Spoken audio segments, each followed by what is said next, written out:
This is 2022's Abandoned. Warning, spoilers ahead. We open up to Anna screaming as she pleads with her husband to keep her child, but soon shots are heard in the house and the screaming stops. And there's the intro for you. Just like that, we jump 40 years until we get to the present day. Fantastic. Baby Liam can be heard screaming from somewhere in the house, and we find Sarah and Alex as they're shown around by Cindy. Liam won't stop crying, and Sarah looks around for the one pacifier that he likes. While she deals with the baby, Alex talks about the house with Cindy, and it seems as though there's some awkward tension about buying the house. Cindy goes to show them the barn, and Alex gives Sarah a quick kiss before following. When they get to the barn, Alex has to break it open, and he takes Liam inside to show him where he'll be working. Cindy assures him that everything works like a dream, but Sarah seems to feel an uneasy presence around them. Finally, Sarah asks the important question. She wants to know why the house has been listed for so long, and of course it's because of the incident 40 years ago. Alex tries to tell her that he just doesn't want to know, and I'm starting to wonder if they'd be better off without knowing about that kind of stuff. Cindy gives them the report of the incident, and she assumes that they don't want the house anymore. Sarah surprises her when she says that she doesn't mind a little haunting, and she just wants to focus on the future. Cindy takes Alex inside to sign some papers, and she rushes him through the signatures. Alex explains to her that Sarah got PPD after Liam was born, and this is their last attempt at trying to fix things. After Cindy leaves, Alex comes to join Sarah and Liam on the swing, and Sarah seems hopeful that things will turn around for them here. I feel like buying a house in this day and age would simply add stress over anything else. That is, if you could even find one that you can afford. Good luck with that. Even the haunted houses are expensive now. The next day, Alex plays a record as he starts decorating the house with Liam. Sarah loves watching him unpack things, but Alex finds a picture that confuses him of a man and a girl with the rest of the picture torn off. In the hallway, Sarah tries to open one of the doors, but it's locked shut. Even Alex can't get it open, but he gets a screwdriver to jimmy the lock. Inside is another bedroom, and it's for a boy. Sarah mentions that the previous owner was only supposed to have a daughter, but suddenly Chris pops up and mentions that there was a boy too. Alex and Sarah can't believe that he just let himself in, but Chris mentions that's just how people do things around here. He's brought them beer to enjoy as a housewarming gift, and Sarah goes to shake his hand. Chris is definitely trying to be as friendly as he can be, but he's just an awkward soul, I think. He's definitely got a fascination with Sarah, but so far it's not all that creepy. Yet. That night, Sarah goes through her box of pictures, and she remembers how she used to teach kindergarten. While Sarah goes down memory lane, Alex enjoys some one-on-one time with Liam in the bedroom. Sarah comes back into the bedroom to find Alex playing a song for Liam, and she feels at peace for a moment. When Alex stops playing, Sarah asks him why he put the crib in here, since they agreed to put him in his own bedroom, and Alex explains that it's just because it's his first night in the new house. Then, he tries to get her into bed to christen the new house, but she apologizes for not being in the mood. Alex tells her that everything is okay, and he has them lay down to get some sleep. Once she lays down, Sarah snaps her wrist with the rubber band. Then, of course, Sarah gets woken up by the sound of children laughing. Why are children so creepy? Children in horror movies are the worst. Sarah hears the laughter coming from behind the wardrobe, and she looks behind it to find a hidden door. Sarah heads downstairs to read the incident report Cindy gave her, and she finds pictures of the family, how they were found. She sees the father, the mother, and the daughter, but the boy is missing. The light outside flickers, and Sarah gets jump-scared by her own reflection in the window. In the morning, Sarah tries to feed Liam breakfast, but he's just not talking to her until she gives him a bottle. Alex comes out to greet them good morning, but Sarah doesn't want him to distract Liam. Alex asks her about a box behind her, and she mentions that the crawl space behind the wardrobe would be a good spot for it. How many doors did they not know about before agreeing to buy this place? The secret bedroom? The secret Narnia door? What's next? Later, Sarah goes to open the windows in the baby's room, but she finds that all of the windows are actually nailed shut from the inside. She tries to pull them out with her fingers, but she ends up breaking a nail in the process. Who tries to rip out wood nails without a hammer? That is a sure way to screw your fingers up. Alex gets to work meeting a local farmer to treat his pigs, and the farmer is just as creepy as Chris was. That evening, Sarah finishes making finger puppets and she puts on a show for Liam. Liam isn't having it though, so Sarah goes to show him her music box. That doesn't help, and Sarah seems to have run out of ideas until she gets the record player out. This works, and Sarah takes a moment to look at herself in the mirror. She decides to put a ribbon in her hair that she found in the dresser drawer, and she feels pretty good about what she sees. Suddenly, Liam is unhappy again, and Sarah grabs him. She leaves his favorite pacifier on the floor, and she goes downstairs to try and feed him again. It seems to be working this time, but Sarah almost drops the baby when she sees a woman outside the window. She snaps a rubber band, and she lays Liam down in his crib. The PPD is hitting Sarah hard, but it's even worse since she's being teased by the laughing children in the bedroom too. When Alex gets home, Sarah tells him about how the windows in the baby room are nailed shut, and he tells her that he'll take them out when he can. The next morning, Alex wakes Sarah up before he leaves, and Liam starts crying. When Sarah goes into the room to get Liam, she finds the crib empty, but when she turns away, Liam coos to her from the crib. Now he's back in it.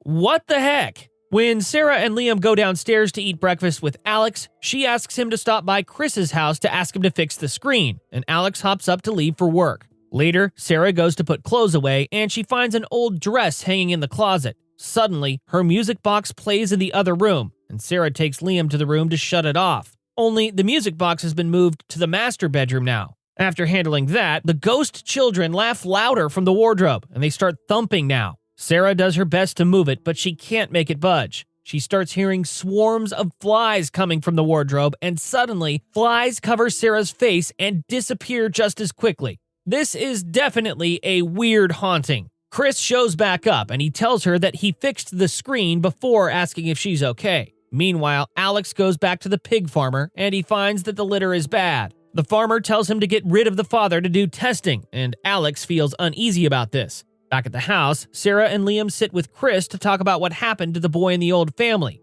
But then, Sarah asks why the incident happened in the first place. Chris mentions that some things like that just tend to happen, and the windows in the baby room were nailed shut so no one would find out what the father had been up to all those years ago. Chris goes to leave, but Sarah tells him that he saw the girl outside last night. He tells her that she looks just like her, and he leaves her to think about that. Thanks for all the comforting words, buddy. So, what does Sarah do? Goes to see what she looks like in the girl's dress, of course. She's already wearing her ribbon. Why not finish the ensemble? Sarah gets interrupted by a bang, and she goes upstairs to find that Liam and his crib have been moved to the master bedroom again. She takes the baby to a bed, and she leaves it there when she hears Anna's soul crying in another room. Sarah goes to investigate Anna's screams, but she finds a lone lamp lit in the bedroom. She sits on the bed, and she sees the father standing outside the door. When he charges toward her, she gets grabbed from underneath the bed, and suddenly, the souls leave.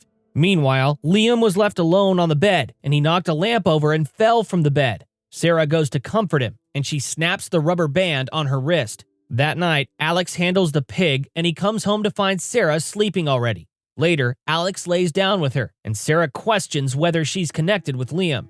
Alex promises that he'll help her get through the depression, but suddenly, Sarah is disturbed by the laughing children again. This time, she decides to look inside the wardrobe, and she finds an axe underneath the clothes. In the morning, Sarah lays in bed while Liam cries, and Alex asks how long he's been like that. He brings Liam into the room with Sarah, and he finishes getting ready while Sarah seems to be in a trance. Later, Liam still doesn't want to eat with Sarah, and they go to sit in the living room. Suddenly, Sarah smells something rotten, but it isn't the baby's diaper. Another fly shows up, and Sarah puts Liam on the ground so she can look under the couch. She pulls out a rotten diaper, and she moves the couch to find a whole pile of them. Those don't seem to be baby diapers, but there's no way that no one ever saw those. Maybe the ghosts are incontinent, and they can't get to the trash. Suddenly, Chris shows up to answer some of Sarah's questions, and he explains that the mother died when the boy was born.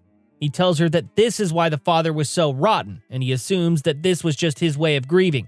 Sarah asks what happened to the boy, and Chris says the boy was blamed for the mother's death. He says that he was close to the boy, and he goes to leave. He stops when Sarah says that he's seen the daughter and father, and she tells him about the axe as well. After he leaves, Sarah mends the daughter's dress upstairs, and she rereads the report to find that the father sullied the daughter. Sarah calls Cindy out, and she asks her what happened to the boy all those years ago. Cindy says that the boy was handed over to the state, and then she says that Chris is actually the boy. Knew it! Definitely obvious, but it opens up so many more questions now. Plus, this should be a nice way to have Chris pop up more and more now. After Cindy leaves, Sarah goes upstairs to find the music box playing and more laughter and thumping in the wardrobe. When she goes to turn the music box off, She finds that it's next to Liam's crib now. Suddenly, Liam starts crying, and Sarah starts to lose her patience as she takes Liam around the house to find his pacifier. They search all day until Alex shows up, and he finds the house in disarray. After he gets Liam settled, Sarah and Alex sit down to eat dinner, and he talks about how work was that day. He had to put down the whole litter, and he turns the attention to the toy truck he got Liam. She swears that it's in Liam's room, but Alex says that it isn't there. Alex is getting awfully attacking right about now. That supportive husband all of a sudden turned into a dick. It seems that quite a few things are moving and disappearing, though. It's definitely suspicious, but he's really laying it on her. That night, Sarah goes to get Liam and she finds the jewelry box broken. If you weren't disgusted yet, Sarah drinks her breast milk in the fridge and it has maggots in it. Maggots! No wonder the baby doesn't want to eat. When Sarah goes upstairs, she sees the father and daughter reliving a memory in the bedroom, and Sarah puts the baby down in the hallway as she creeps closer to the ghosts. The baby with a history of falling off things, right next to the open baby gate at the stairs. Yep, he almost goes for a little tumble on his own. Alex comes out of the bedroom just in time and takes Liam into the room and closes the door. In the morning, Alex feeds Liam downstairs, and Sarah comes downstairs to blame Alex for breaking her music box. He doesn't deny doing anything, but he definitely thinks that Sarah needs to see a doctor. He tells her that he set up an appointment with Dr. Klein, and he's going to watch Liam until then. He doesn't think that he can leave Liam alone with Sarah anymore, and she tries to beg him. Later, Dr. Carver shows up, and Alex leaves Liam with them while he goes to put down the pig litter. Carver goes on the offensive with Sarah, and he makes it clear that all of her attempts to fix things on her own haven't worked. He wants to put her on an antipsychotic drug, but she wants to keep breastfeeding to try and connect with Liam. Sarah goes on to talk about how guilty she feels for not being happy to be around Liam. And I'm taking this time to say that if you're feeling any signs of PPD, don't fret. Tell someone about it. Get some help. It does get better. Sarah tells Carver to leave, but he points out that he can't leave her alone. Suddenly, Chris shows up and tells Carver that he can go. Later, Chris connects with Liam, and Sarah asks him about his true identity. He says that he's never told anyone, and he always just wanted to be home. He pulls up the other half of the picture from his pocket to reveal himself as a baby. Suddenly, a fly pops up, and Sarah asks if there were ever more babies. Chris admits that there were 2 others, and he tells her that he wouldn't go poking around the wardrobe if he was her. Sarah realizes that the other babies weren't in the report because the babies were still in the house. After Chris leaves, Alex gets home, and he breaks down about how he feels like he's losing his family over all of this. So Sarah pretends to take the meds. Whether or not you believe in medication, faking taking it never ends well. Just come clean. Her lying about a pill literally makes Alex feel comfortable enough to leave Liam in the rub with Sarah. It's not a magic pill. It doesn't solve all problems. Look at that. Sarah fell asleep in the tub.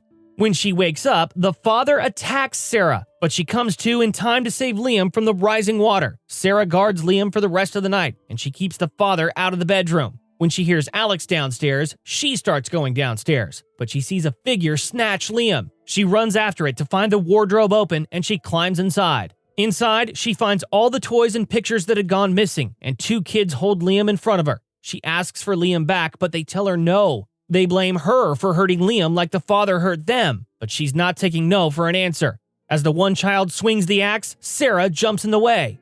It took risking her own life to finally connect with Liam, but at least she got through it. If Liam can get through a week without danger of fire, tumbling, or drowning, I'd call it a win. In the morning, Alex gets home and he rushes inside to check on them. He finds Sarah and Liam waiting in the kitchen, and he's surprised. Sarah assures him that the battle is over, and they hold hands as they enjoy their little family. After breakfast, Sarah fixes the dress, tears up the reports, and finishes putting the house back in order. The family dances, and as time passes, the family grows happily, and Chris seems at peace as well.